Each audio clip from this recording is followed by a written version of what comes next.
Wewe mashoga, mtaa mzima anakujua kama wewe shoga. Leo nakata jina lako. Mimi sio Ima. Mimi Danko mwanaume. Wewe kaka. Samani kaka, kama nakufananisha hivi. Wala unifananishi. Bila shaka nitakuwa ndo mimi. Niambie. Sasa sikia shoga yangu nikwambie. Hapa katokea bosi mshefa anataka mtu bao moja milioni moja. Yaani ukikubali yeye tu mimi naingizwa mshiko wa udalali. Dada, utakuwa unifananisha, sio shoga. Mimi ni mwanaume skankaga kabisa. Umeelewa vizuri? Hivi unavyoona mimi naweza nikaa shoga. Wewe Ima, unapenda kujitia maskini eh? Bwana huyu ana hela. Vipi nimpigie hapo tayari? Mimi sio Ima. Si mashoga wewe. Mimi sio mashoga dada yangu, mimi naitwa Danko.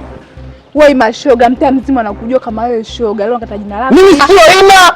Mimi Danko mwanaume skankaga. Bwana mpigie hapa. Mpigie simu vipi? Mpigie vipi dada yangu? Unakataa. Mimi sio shoga.